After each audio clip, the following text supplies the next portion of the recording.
Hari ini Indonesia sangat kekurangan dokter. Karena untuk mencetak seorang dokter itu butuh biaya yang mahal, sulit, dan waktunya lama. Jadi seseorang yang ingin menjadi dokter, pertama untuk masuk kuliah kedokteran ada tes, dan tesnya itu sulit. Terkadang yang saya heran, untuk menjadi seorang mahasiswa kedokteran, kenapa harus ikut seleksi yang di dalamnya ada pelajaran selain daripada pelajaran kedokteran lah, misalnya pelajaran biologi, ada di dalamnya pelajaran matematik lah, fisika lah.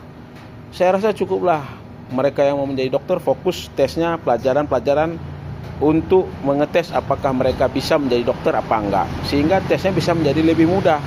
Karena saya ada seorang teman, dia agak kurang dalam hal matematik, tapi dalam hal menghafal dia cukup jago. Dalam hal biologi cukup jago, tapi karena kekurangannya itu jadi dia tidak lulus menjadi seorang dokter. Yang kedua, lama. Seseorang untuk menjadi dokter itu perlu waktu yang lama. Kuliah 5 tahun lah, setelah selesai kuliah dia harus koas lagi. Kemudian kalau dia mau jadi spesialis harus kuliah lagi.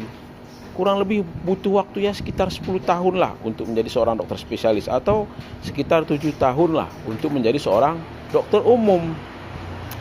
Kemudian setelah itu mahal, biaya kuliah untuk menjadi seorang dokter itu cukuplah mahal. Ya kita sama-sama tahulah berapa biaya kuliahnya, biaya masuknya. Sehingga akhirnya apa? Akhirnya banyak orang yang sebenarnya punya kapasitas untuk menjadi dokter, ya terakhir mengurungkan niat untuk menjadi dokter dan memilih jurusan lain yang lebih cepat untuk dapat masuk ke dunia kerja. Ini cukup disayangkan ini. Nah, salah satu janji Pak Prabowo dalam kampanyenya ya ingin membangun lebih banyak lagi fakultas kedokteran. Semoga dapat segera terrealisasi. Mengingat hari ini ya fakultas kedokteran dibutuhkan untuk mencetak lebih banyak lagi dokter, dan Indonesia hari ini sangat kekurangan dokter. Dibandingkan dengan jumlah penduduk yang ada, dokter kita saat ini sangat kurang jauh sekali. Belum lagi cerita dokter spesialis ya, baru dokter umum saja sangat kurang sekali.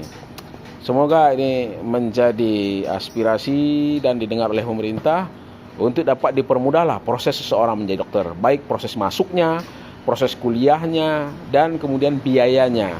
Lebih banyaklah mungkin ya, lebih banyak lagi beasiswa-beasiswa untuk seorang menjadi dokter. Demikian, semoga didengar oleh pengambil kebijakan. Mohon maaf bila ada kesalahan kata. Assalamualaikum warahmatullahi wabarakatuh.